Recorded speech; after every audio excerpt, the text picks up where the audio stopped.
자, 여러분, 안녕하세요. 오늘은 결혼 이주 여성의 한국어 능력 영향 요인에 대한 연구 텍스트를 하겠습니다.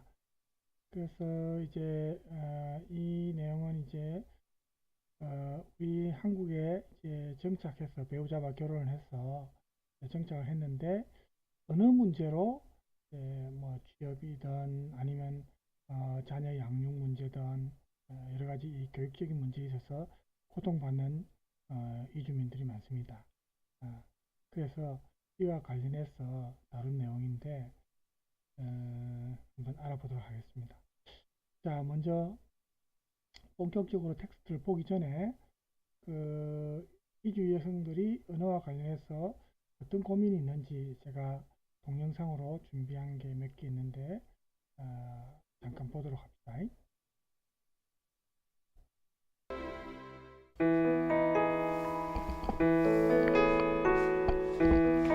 공장에서 일 그만두고 한국어 뭐또 담화센터에서 다니고 한국어 배우고 뭐 아이 교육적으로 좀 도움이 돼야 되는 엄마 말 안 되면 안 되니까 2010년부터 들어가서 그때 한국어 사그 한국어 능력 시험 사그 조금 있고 그리고 자기 나라에서 고등학교 대학 나와야 동부여 할 수 있어요. 그 뽑아는 저거는 그렇고 그래 내가 그 자리에 들어가는데 100만 원 월급 받아요.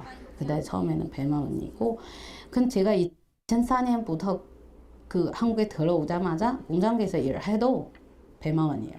근데 지금 거의 10년 가까이 됐어요.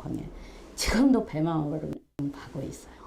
여성 인력 개발센터, 무슨 고용센터 이런 센터 되게 교육 많이 해요. 교육 받아서 뭐 실제적으로 쪽에 취업하는 사람은 많지 않아요. 그 100명 중에 한 10명도 되지 않아요. 한 5명도 되지 않을 그 느낌이 들어요.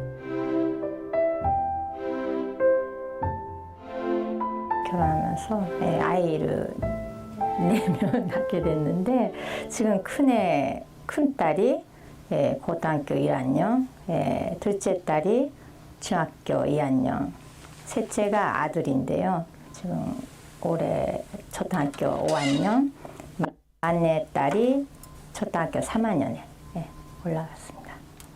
저희가 사기도 당하고 재산도 날리고 여러 가지 어려워지면서 뭐 수급 그런 신세가 됐는데 그러니까 엄마들의 만남이란 것도 뭐 그러니까 그런 자리에서 약간 소외감을 많이 결국 느끼는 거죠. 한국 엄마들은 그 되게 뭐 아이들을 뭐 교육할 때 되게 철포라는 많이 좀 관심도 많고 자꾸 그 친구하고 비교가 될 때고 겨울 동화 드라마 보셨어요? 거기 주인공의 은서라고 나오잖아요. 그래서 그냥 그 이름에 저 남편이 그 은서 이름 괜찮다고 해서 그냥 은서라고 붙였어요. 아침에 여기 저 한국에 밥이 먹어야 되잖아요. 근데 베트남에 아침에 밥이 잘 안 먹어요. 그래서 요즘에도 아침에 일어나 밥에다가 나가 쌀국수 먹었거나 아니면 빵 같은 그냥 간단한 거 먹었는데 그런 경우에 많고요. 명절하고 설날 때 그때 한국에서 다 큰 집에 가거나 아니면 거기 한 집에서 모여서 같이 제사 지내잖아요. 그래서 베트남 그렇게 아니고 각자 각 집에서 그냥 지내요. 한국에 와면 그냥 똑같이 베트남 생각하면 진짜 사람들이 못 따라가요. 일도 되게 많이 하고 일하면 그냥 계속 빨리 하고 집중해야 하고 업무 시간 8시간잖아요. 근데 베트남 8시간 딱 끝나면 딱 그냥 퇴근할 수 있는데 근데 한국에 거의 그게 안 되잖아요. 베트남보다는 한국에 직장 다니면 눈치 좀 많이 있는 편 같아요. 상사 그렇게 눈치.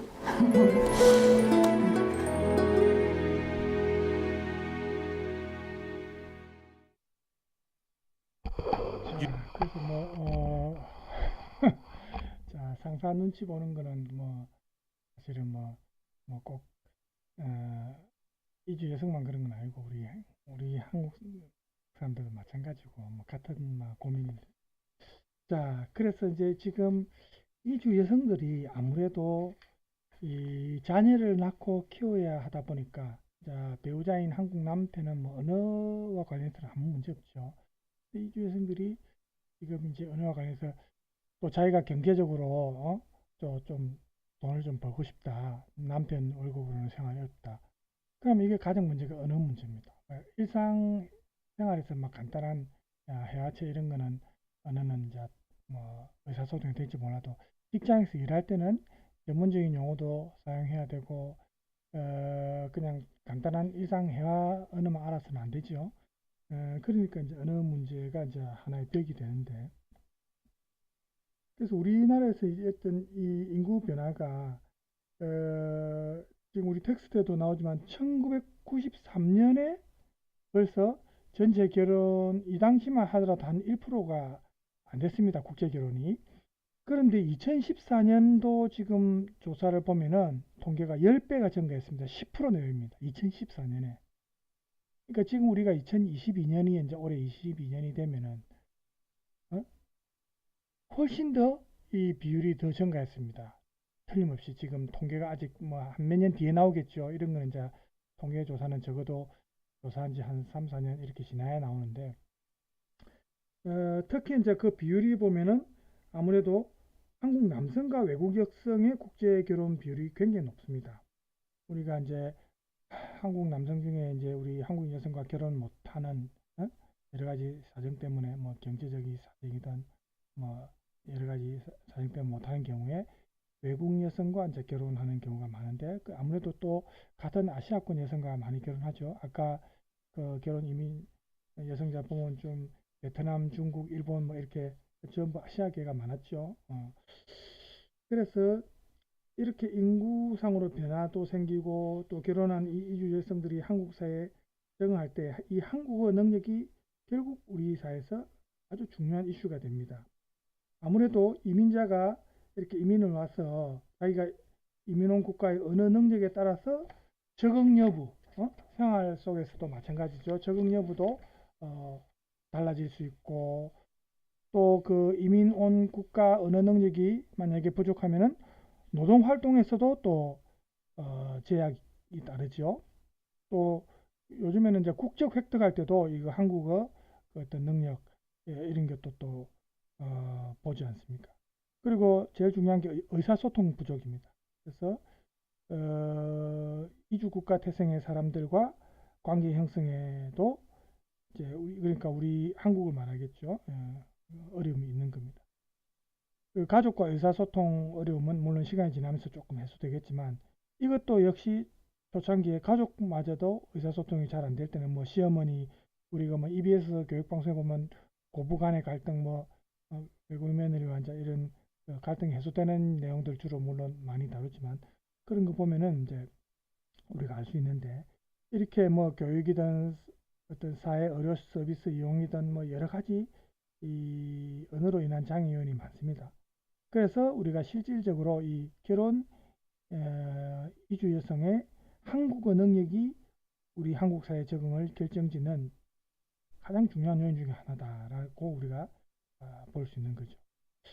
그래서 이 한국에서의 결혼 이주 여성이 한국어와 관련된 대부분의 이제 기존 이와 관련해서 연구된 내용들이 많이 있어요. 예를 들어서 우리가 이제 그 텍스트 46쪽에 한번 보시면 기존에 이제 연구된 게 보면 아무래도 첫 번째는 다학적 측면에서 이 결혼 이주 여성의 문화 적응, 문화 적응과 관련해서, 그 다음에 결혼이나 가족 관계 만족도라든지 또 생활 만족도에서 이 한국어 영향력에 대한 연구들이 이제 있고, 그 다음에는 또 뭐 한국어 실력 자체가 적응을 못하는 요인 중에 하나다라는 연구도 있습니다.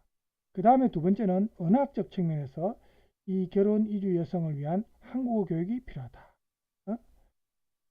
그러니까 한국어 학습 방법이 좀 효율적이어야 된다. 비효율적이면 안 된다. 그래서 시중에 보면 이제 한국어 교재들이 좀 다양히 나와 있습니다.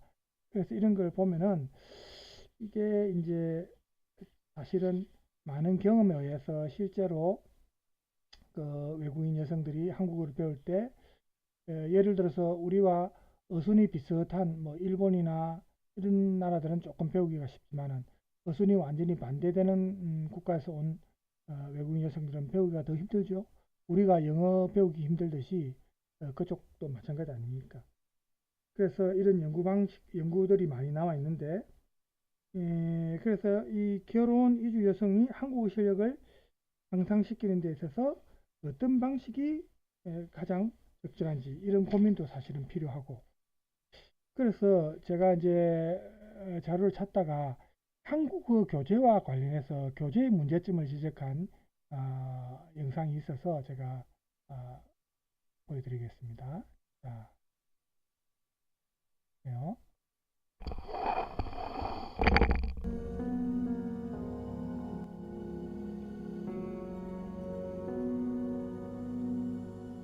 외국인이 우리나라에 와서 우리의 문화와 언어를 배우는 첫 단계는 아마도 한국어 교재를 통해서 아닐까 싶은데요.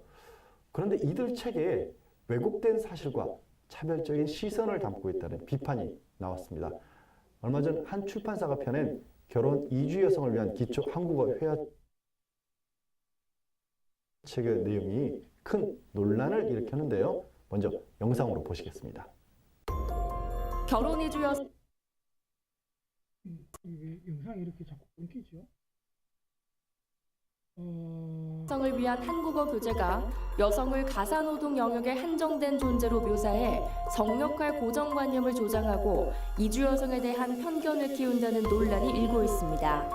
이들 교재에는 한국 생활 중 아내가 알아야 할 점으로 무단 가출을 해서는 안 된다는 내용이나 한국에 온 지 얼마 안 돼 친정집을 도와달라거나 직업을 가지면 안 된다는 내용도 들어있다는데요. 이런 교재로 공부한 결혼 이주 여성들이 과연 한국을 어떤 나라라고 생각할까요? 오늘 속사정에서는 이주 여성 한국어 교재의 문제점, 그리고 그 안에 담긴 이주 여성을 보는 우리 사회의 왜곡된 시선을 짚어봅니다. 예, 사실 저는 이 얘기를 듣고 내가 제대로 들은 게 맞나 싶을 정도였어요. 이게 옛날 일도 아니고 뭐 흔히 하는 말로 정말 몇십 년 전 일도 아니고 얼마 전에 최근에 생긴 일이라는데 먼저 센터장님께서 다시 한번 어떤 내용인지 우리 시청자분들을 위해서 소개를 좀 해주시죠. 지난 9월이었죠. 지난 9월에 한 민간 출판사가 있었는데 그 민간 출판사에서 한국어 교재 시리즈를 좀 제작을 했습니다. 뭐 베트남어, 필리핀어, 몽골어, 방글라데시어 다양한 언어로 이렇게 제작을 했는데 그것을 제작하면서 이분들이 특별한 어떤 부록이라고 하는 시리즈를 좀 이렇게 편찬을 하게 됐습니다. 네. 거기를 보게 되면은 외국인, 그러니까 신부가 알아야 될 한국에서 어떤 상식이나 어떤 내용들 이런 부분들을 안내하는 어떤 지침서가 좀 들어가 있는데 거기를 보게 되면은 뭐 일반적으로 필수적인 어떤 회화나 뭐 상식이나 이런 게 들어있기도 합니다만 문제가 되는 것은 뭐냐면은 총고정적인 어떤 가부장적인 요소들, 성에 관련된 잘못된 어떤 이 상식들 이런 부분들이 들어가게 되면서 굉장히 많은 논란들을 야기시켰거든요. 이게 과연 이게 교재로서 적절한가라고 하는 부분을 저희가 참 고민하지 않을 수가 없는 상당히 문제가 되는 요소가 좀 많이 발견되고 있는 거죠. 예, 어떤 말들이 들어가 있는지는 저희가 이제 얘기를 나누면서 조금 더 구체적으로 소개를 할 텐데요. 야, 이거 제가 여쭤보기가 겁나요. 이나사님, 네. 이거 보시고 어떤 생각 드셨어요? 저는 화산 폭발한 것처럼 공허가 장난 아니고요. 일단 우리 이주 여성을 노예로 보는 느낌 받았고요. 뭐 한국에는 한국 남편이면은 왕이다. 그리고 어떻게 해주든 이주 여성분들은 다 이해해주라. 그런 의형으로 볼 수밖에 없었고 또 웃긴 거는 이게 교재 아닌 한국 남편이 잘 못했을 때 뭐라고 하지? 약간 핑기 매뉴얼? 그러니까 이거 한국 남편 맞는 느낌이에요.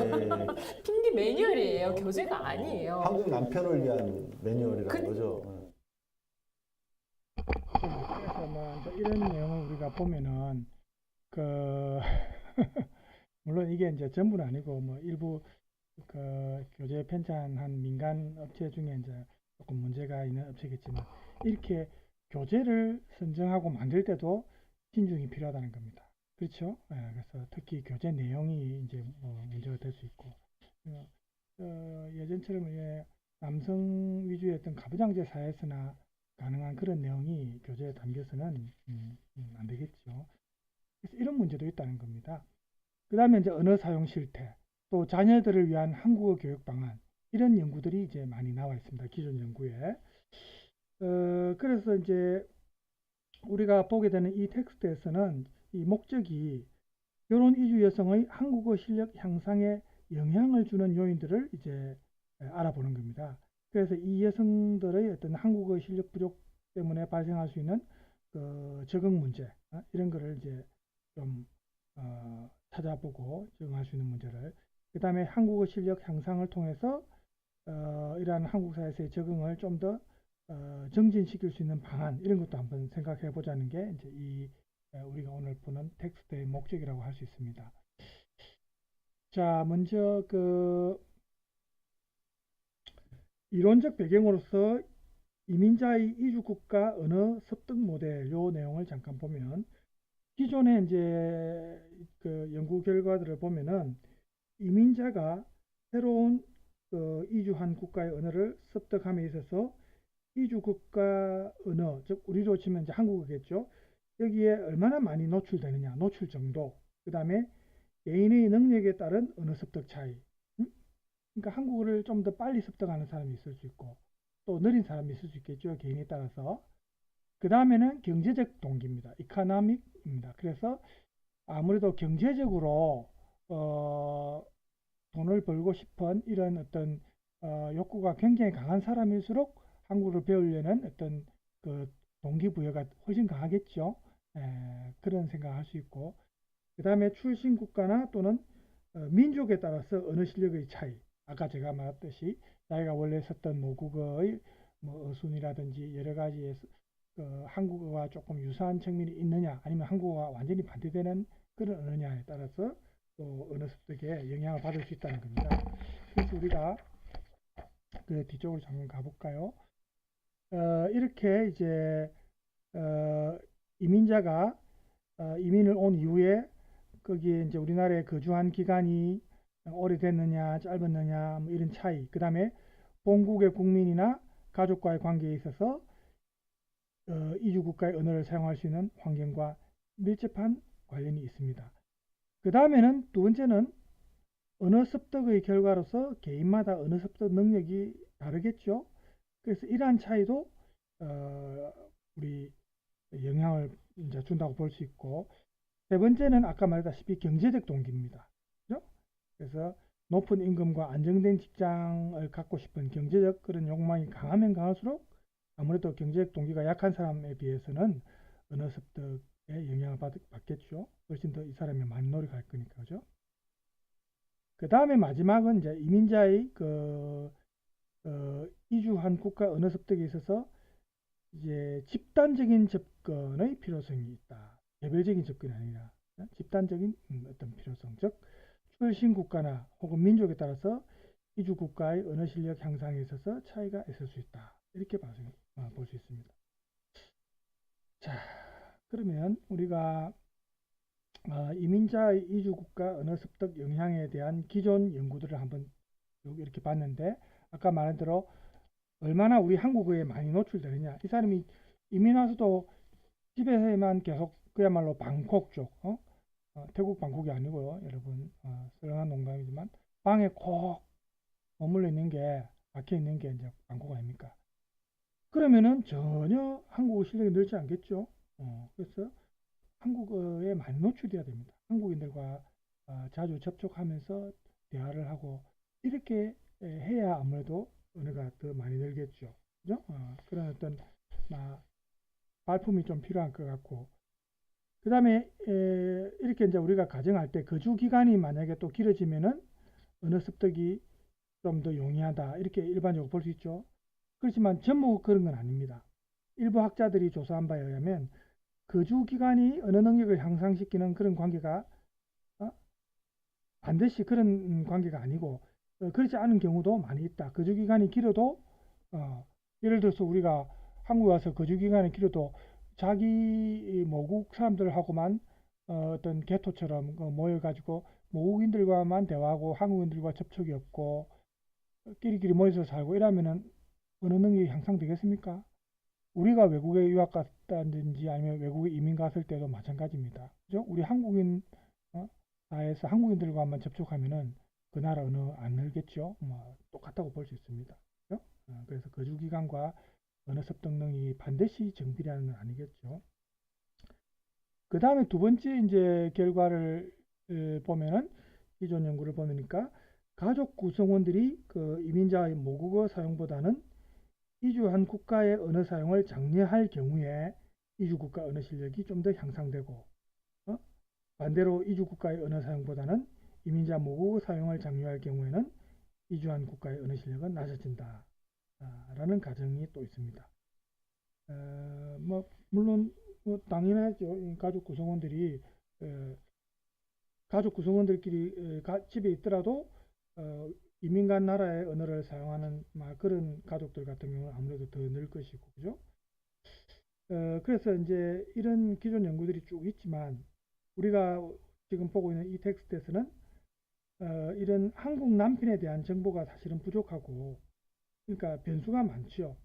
그래서 이 결혼 이주 여성이 가족 구성원들과의 의사소통에서 이 여성의 모국어 사용이 장려되는 정도, 어느 정도 장려되는지, 또 한국어 습득과 이게 어떤 관계가 있는지 이런 것도 이제 이 텍스트에서는 이제 나중에 알아본답니다.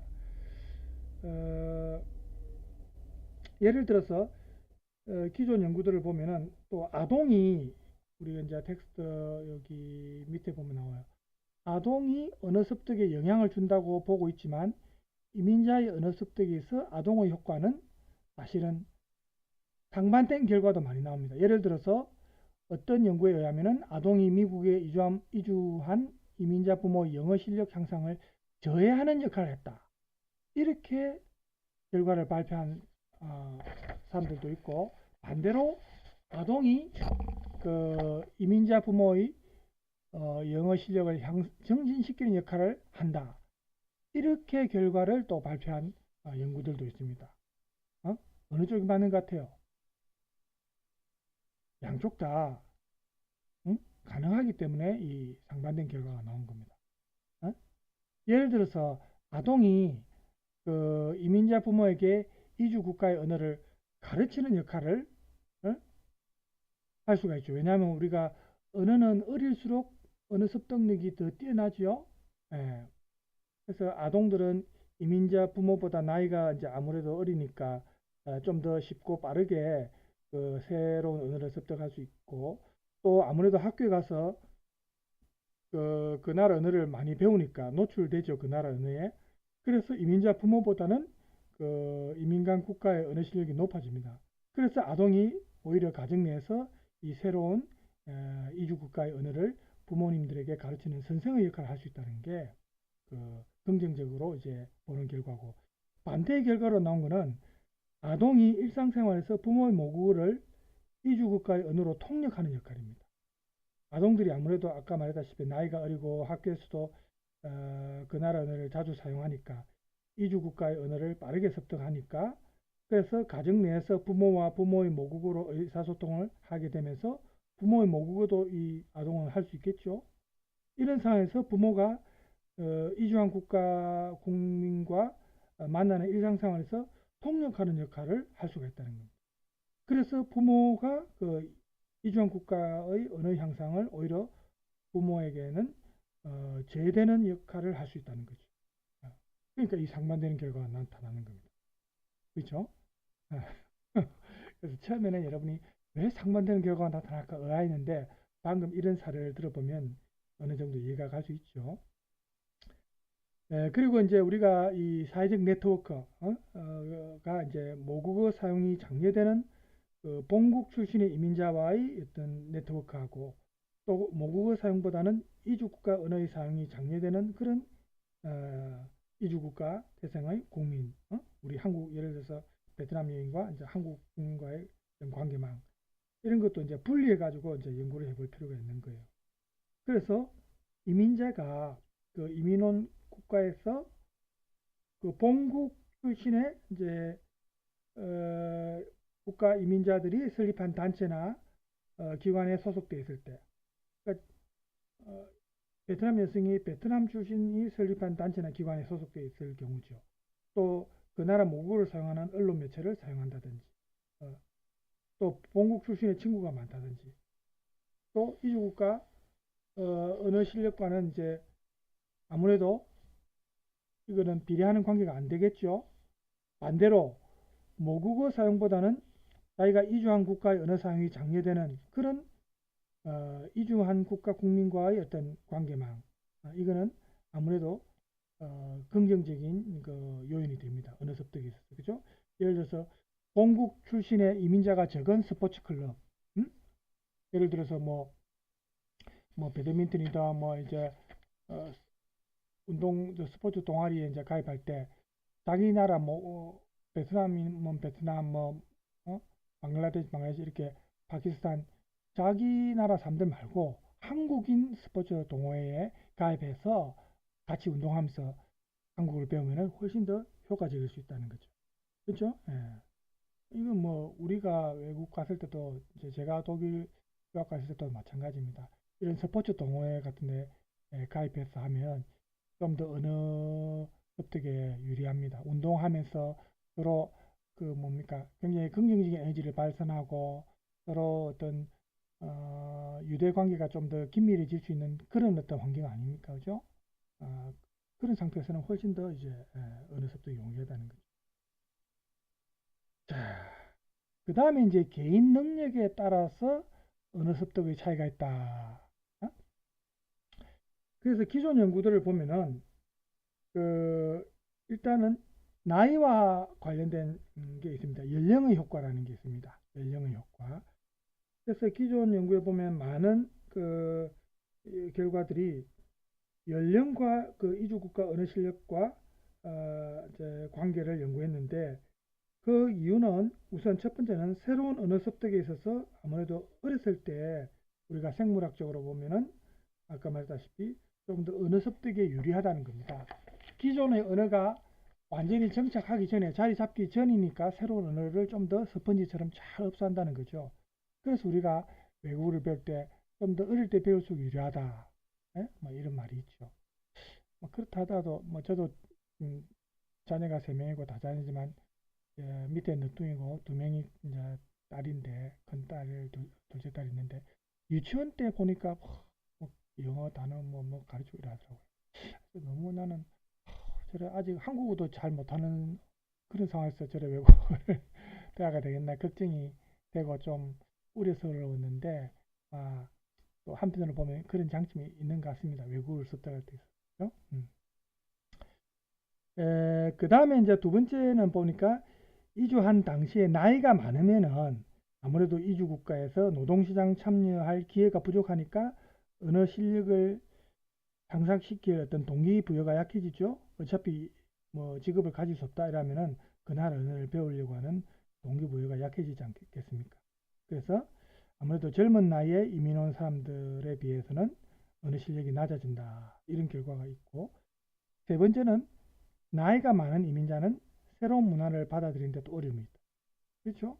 자기가 수십 년 동안 자기가 받아들인 그 어떤 기존의 문화가 있는데 갑자기 50, 60 이래 넘어서 갑자기 새로운 문화를 받아들이는 게 쉽지 않겠죠. 특히 언어 같은 경우에는. 그죠? 그래서 이주 국가의 언어가 새로운 문화가 되니까 그 당시 자기가 이민 왔을 때 나이가 많은 이민자는 이주한 국가의 언어 습득보다는 기존의 자기 모국어를 사용하는 경향이 훨씬 높죠. 그래서 이게 어린 나이에 이주한 이민자보다 아무래도 언어 실력이 부족한 원인이 된다는 겁니다. 이런 게 이제 여러 가지 결과, 우리가 어느 정도 예측할 수 있는 그런 결과들이죠. 그래서 이제 그 다음에 이제 연령과 한국어 실력과의 관계가 비례하는 관계와 관련해서 이제 분석한 걸 보면은 기존 연구들에 보면은 공통적으로 교육 수준이 이주한 국가 언어 습득에 좀 비례하는 관계였다. 교육 수준이 높을수록 좀 더 언어 습득이 높더라. 이런 결과가 있습니다. 그래서 아무래도 좀 직접적인 역할은 교육을 통해서 지식을 습득하니까 그러한 지식이 새로운 언어 습득에도 긍정적인 영향을 준다는 겁니다. 간접적으로는 아까 말했다시피 경제활동하고 관계가 있죠. 교육 수준이 아무래도 높은 사람들은 노동시장에 참여할 그 가능성이 높고 임금이 좀 높거나 안정된 직장을 자기가 원하게 되니까, 그죠? 그래서 이제 그렇게 하면 이제 일단은 전문적인 지식도 물론 있어야 되지만 그걸 활용하려면 어느 문제가 어느 장벽이 해소가 돼야 될 거 아닙니까? 그죠? 그래서 이런 경제적 동기가 굉장히 크다는 겁니다. 지금 요 뒤에 우리 텍스트 53쪽에 나와 있는 이것도 결국 같은 요인이라고 볼 수가 있습니다. 그죠? 그래서 우리가 이제 결과적으로 우리가 이렇게 쭉 이 텍스트에서 이제 조사한 통계가 지금 보면 뒤에 이제 나와 있는데, 우리가 뭐 다 읽어볼 필요는 없고 이런 내용은 이제 통계를 일단 보면서 아무래도 이런 통계가 우리가 뭐 요즘 팩트에 기반해서 뭐 이러죠. 이런 걸 통해서 이제 증명이 됐을 때 우리가 확실하게 믿고 그에 대한 대비책을 세울 수 있는 거 아닙니까? 그죠? 그래서 이런 변수에 대한 설명도 있죠. 한국어 실력과 이런 게 변수가 쭉 나와 있는데 이런 것도 이제 통계를 여러분이 한번 보세요. 보고 그 다음에 또 보면은 또 텍스트 몇 쪽이죠? 여기가 60쪽이죠. 여기에서도 이제 보면은 한국어 실력과 한국어 교육 참여한 것과 또 연령, 거주 기간 뭐 다양한 조사한 통계가 있습니다. 그죠? 이런 것도 이제 우리가 이렇게 조사한 통계를 우리가 토대로 또 나라별로 출신 국가별로 한국어 실력이 어떻게나 이런 게 이제 통계에 나와 있습니다. 그래서 이렇게 쭉 우리가 통계를 이제 토대로 해서 한국어 실력에 주는 요인도 분석하고 또 결과를 쭉 이렇게 이제 나중에 보니까 67쪽에 이제는 이제 이 경제적인 그 관련된 통계도 또 나와 있습니다. 그죠? 보세요. 한국어 실력에 영향을 주는 요인 해가지고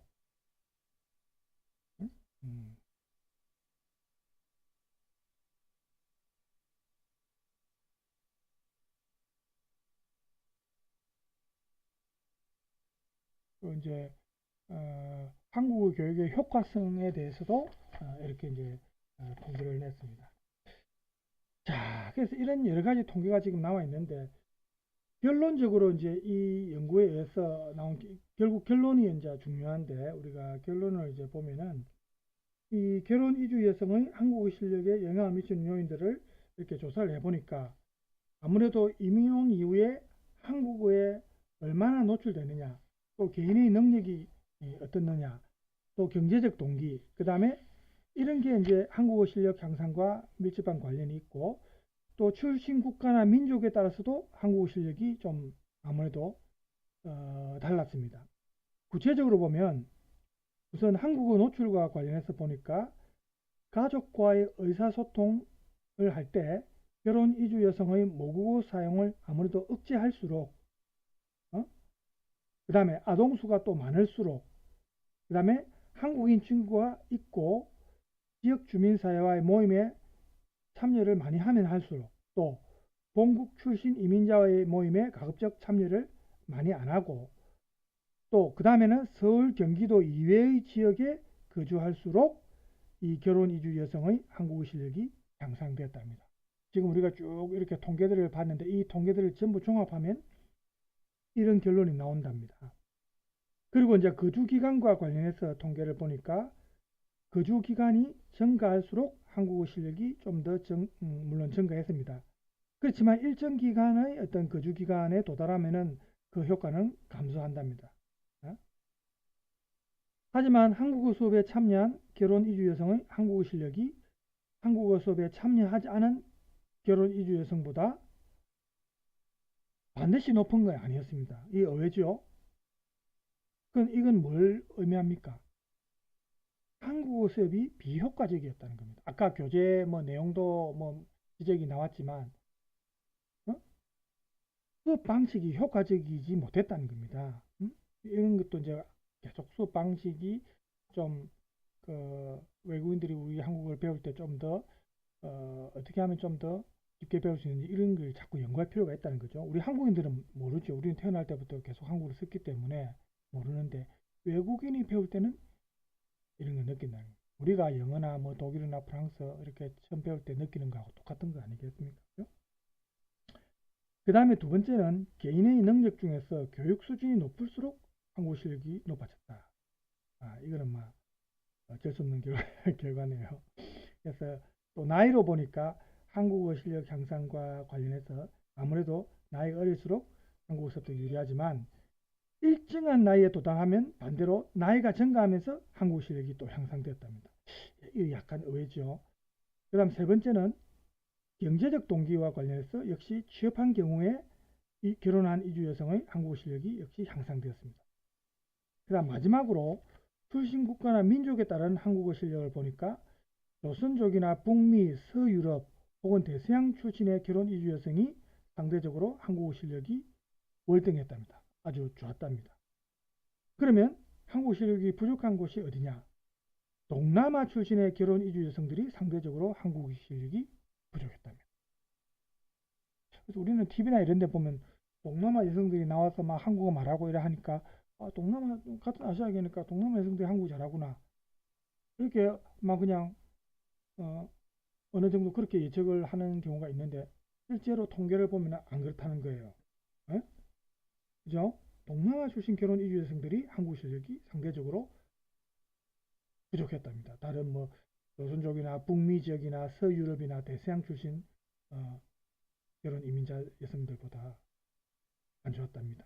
그래서 이런 연구 결과를 볼 때 한국어 습득과 관련된 이 결혼 이주 여성의 적응 문제는 한국어 실력 향상에 영향을 주는 요인을 강조할 때 오히려 감소할 수 있고 또 한국어 실력 향상을 통해서 이 사람들의 한국 사회 통합의 가능성은 좀 더 증가될 수 있다는 걸 우리가 예상할 수가 있는 겁니다. 이런 연구 결과를 바탕으로 이 텍스트에서는 한국어 실력 향상을 위해서 정책적 방안을 이제 고려를 했는데 자, 이 연구 결과를 바탕으로 한국어 실력 향상을 위한 다음과 같은 정책적 방안을 고려했다. 자, 어떤 방안을 이제 제시했냐면 첫 번째는 한국어 교육 서비스를 제공하는 기관들이 이 결혼 이주 여성의 각 개개인의 특징에 대한 조사가 우선 이루어져야 되고 그래서 이 한국어 교육 아무래도 한국어 교육 서비스와 또 좀 연계를 해가지고 이 개개인의 사례를 좀 잘 알아보고 그래 그게 좀 맞춤식으로 한국 사회 적응을 도와줘야 된다라는 이제 방안이 나왔답니다.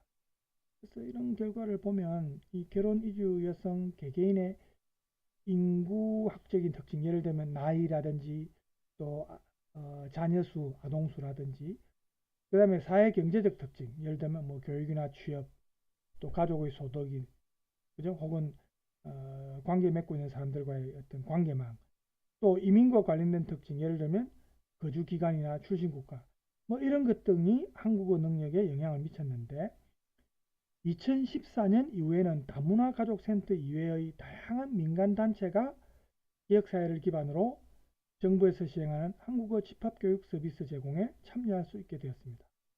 그래서 이런 거는 이런 여러 민간단체가 이 한국어 교육 서비스 제공자가 될 수 있다는 거니까 결국 지자체가 이러한 민간단체들이 한국어 교육 서비스 제공을 하기 이전에 철저하게 이 서비스에 참가하는 결혼 이주민 여성들의 어떤 그 배경이라든지 특징이라든지 이런 걸 좀 미리 이제 조사를 하도록 그렇게 이제 장려를 해야 되겠죠.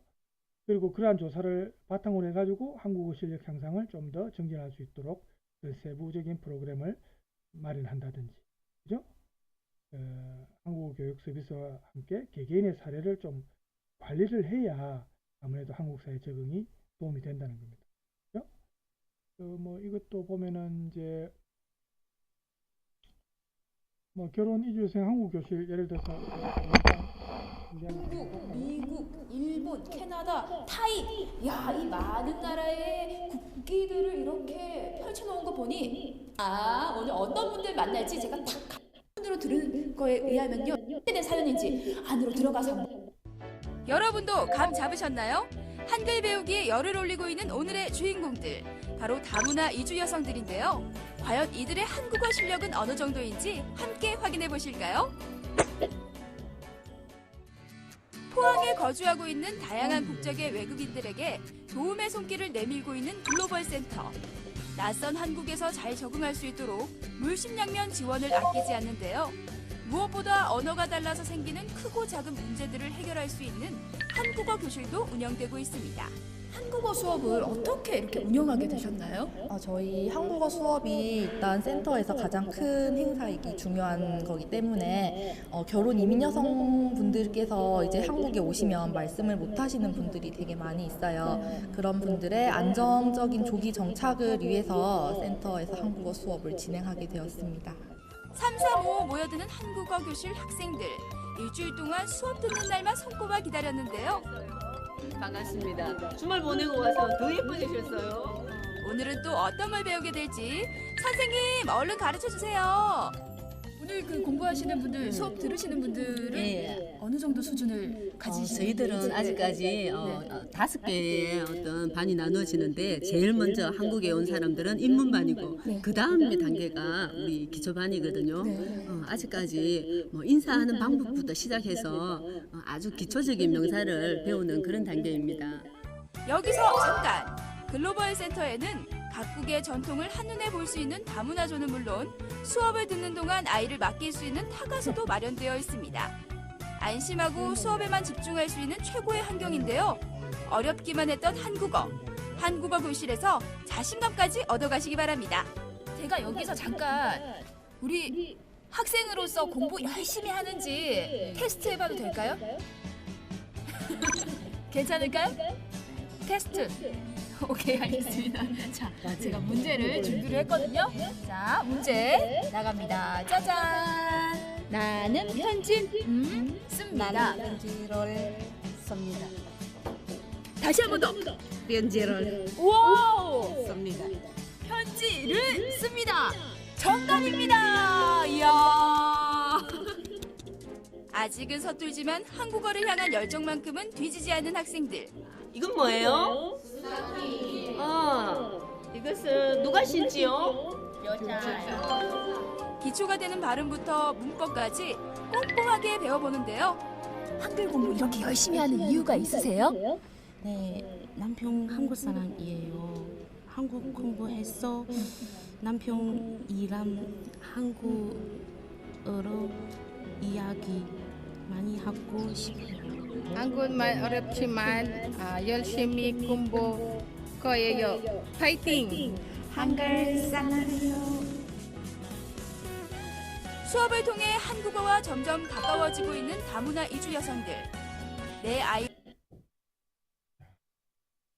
하고 이제 텍스트를 봅시다. 그래서 이제 아까 말한 대로 이제 이 텍스트에서 이제 연구 결과를 바탕으로 한국어 실력 향상을 위한 어떤 정책적 방안을 지금 이제 꼽고 있는데, 우리가 첫 번째로는 교육 서비스를 제공하는 기관들이 이주 여성들의 개개인의 특징에 대한 조사가 우선 이루어지고 그거를 기반으로 해서 이제 교육이 이루어져야 되겠다라는 내용이 있었고, 그 다음에 이제 두 번째는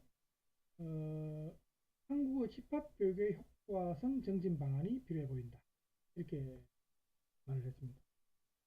아무래도 한국 교육에 참여한 사람이 참여하지 않은 사람보다 한국 실력이 낮게 나온다면 그게 좀 의외지 않습니까? 그죠?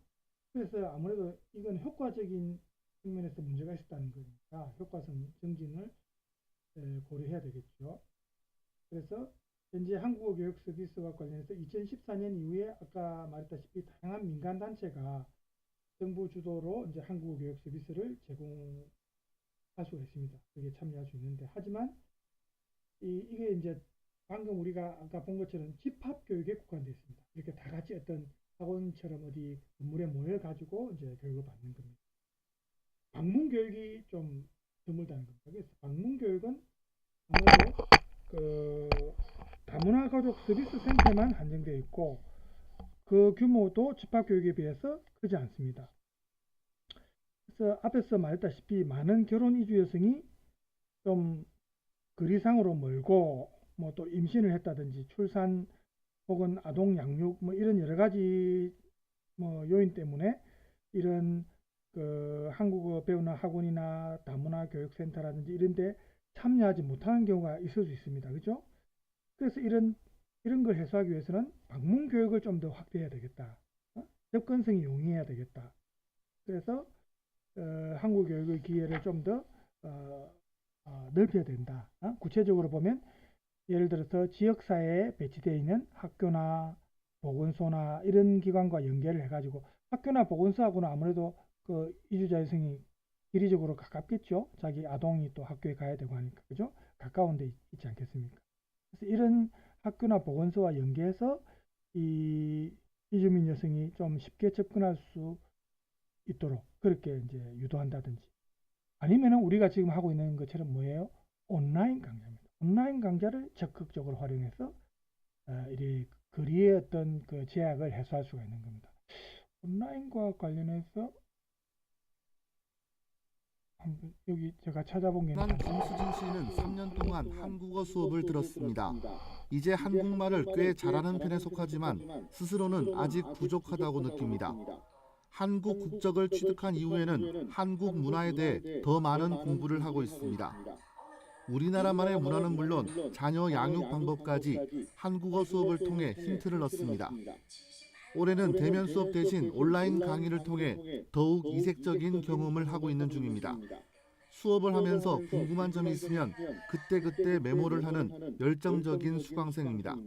선생님하고 1대1로 피드백을 받을 수 있어서 모르는 거 있으면 선생님이 친절하게 이제 댓글로 알려주니까 얼굴 보고 배운 거나 똑같아요. 달서구 건강가정 다문화가족 지원센터는 10여 년 전부터 이어온 한국어 수업을 올해는 동영상 강의로 대신하고 있습니다. 코로나19에서 아직 자유롭지 못하지만 수업 역시 더 이상 미룰 수 없었기 때문입니다. 한국어 수업은 기초와 중급, 고급 과정 3단계, 6개 과정으로 나누어 진행됩니다. 센터 소속 70여 명의 결혼 이주 여성들이 이 동영상 강의를 시청합니다. 강사는 온라인을 통해 실시간 쌍방향 수업을 하기 때문에 수강생들과 소통을 하며 강의를 이어갑니다. 코로나19로 인해서 대면 수업이 많이 어려워졌습니다. 그래서 온라인 수업으로 한국어 수업을 진행함으로써 결혼 이주 여성들의 안정적인 한국 정착을 빨리 도울 수 있도록 하고 있습니다. 결혼 이주 여성들에게 한국어는 생존과도 같습니다. 습득이 늦어질수록 가족관계가 무너지고 한국 정착이 더 어려워질 수밖에 없습니다. 온라인 한국어 수업은 다문화 가족의 학습 공백을 메우고 학업에 대한 갈증을 해소하는 마중물 역할을 충실히 하고 있습니다. 우리도 지금 뭐 사실 뭡니까 코로나 때문에 이래 온라인 수업을 하고 있지만 뭐 결혼 이주 여성들도 마찬가지입니다. 지리적으로 거리상으로 이렇게 참여하기 힘든 사람들은 이렇게 온라인 수업을 통해서도 얼마든지 극복이 가능하다는 겁니다. 그죠? 네. 자, 그 다음에 이제 우리가 또 계속해서 보면은 그 다음에는 이 효과성 정진 방안을 위한 예산 확보가 또 필요하다는 겁니다. 아무래도 예산이 부족하면은 이게 이제 제약이 많겠지요. 그래서 이 한국어 집합 교육이 공통적으로 예를 들어서 1단계부터 4단계 우리도 뭐 영어든 제2외국어를 배우면은 기초반, 중급반, 고급반 뭐 이렇게 나눠지듯이 그죠? 이런 수준별 한국어 집합 교육을 실시할 때 예산의 한계 때문에 수준별 교육이 어려운 경우가 많습니다. 그래서 이런 예산 부족을 이제 해결해야 되겠다. 그 다음에 마지막으로 대상에 따른 뭡니까? 이게 나오죠? 전달 체제 체계 개편이 필요하다. 대상에 따라서. 즉 현재는 여성가족부와 법무부 주도로 다문화 가족 서비스와 사회통합 프로그램 내에서 한국어 수업이 시행되고 있는데 이 두 곳의 한국어 수업은 좀 유사합니다. 또 다수의 서비스 이용자가 결혼 이주 여성이니까 중복수에도 있습니다. 그래서 선택과 집중이 필요합니다. 예를 들어서 결혼 이주 여성은 다문화 가족 서비스에서 한국어 교육에만 참여하게 되고 그 밖의 외국인은 사회통합 프로그램에 참여하도록 한다든지 이런 식으로 분리를 해가지고 선택하고 분리해가지고 좀 더 집중할 수 있도록 또 결혼 이주민 여성에 특화된 한국어 교육 프로그램을 개발한다든지 이렇게 할 필요가 있다는 거예요. 그 다음에 세 번째는 출신 국가나 민족의 차이성을 고려해서 한국어 교육이 이루어져야 합니다. 아까도 봤지만 한국어 실력이 뭐 북미나 조선족이나 서유럽 대양주 출신 결혼 이주 여성은 월등하게 좋았는데 동남아 출신 여성들이 많이 부족했다 했죠. 그래서 이 한국어 교육에 있어서 출신 국가나 민족의 특성을 반영할 필요가 있다는 겁니다. 그죠? 자, 이렇게 지금 우리가 오늘 수업하다 보니 시간이 좀 많이 걸리는데 51분 넘었네요. 자, 이렇게 이 텍스트에서는 나름대로 이제 조사한 그 연구 결과를 토대로 방안도 제시를 했는데 물론 이런 모든 방안이 다 금방 실행될 수는 없겠지만 국가 예산이 허용한다든지 아니면 주변 환경을 허용하는 범위 내에서는 이렇게 개선되는 게 좋지 않겠냐. 우리도 사실은 외국인 여성들이 한국말 제대로 못하면서 우리와 의사소통이 제대로 안 되면은 좀 답답하고 아무래도 좀 거리감이 더 생기지 않겠습니까? 그렇죠? 그래서 그분들이 한국어를 좀 더 능통하게 할수록 외모는 조금 다르더라도 한국어를 잘하면은 왠지 한국인처럼 또 느껴져요. 그죠? 또 아시아인들은 외모가 큰 차이는 없습니다. 피부색도 뭐 큰 차이는 없고. 그죠? 그래서 이런 문제가 해결되면 아무래도 지금보다는 훨씬 다문화인들과의 어떤 조화와 화합이 좀 더 쉽지 않겠느냐 이런 생각이 듭니다. 오늘은 시간을 두 번 나누지 않고 한 번에 수업을 마치겠습니다. 우리가 오늘 배운 내용은 결혼 이주 여성의 한국어 능력 영향 요인에 대해서 이제 알아봤습니다. 다음 시간에는 다른 주제로 또 만나도록 하겠습니다. 여러분 오늘 수고 많으셨고 남은 시간 또 편안하게 보내시기 바랍니다. 감사합니다.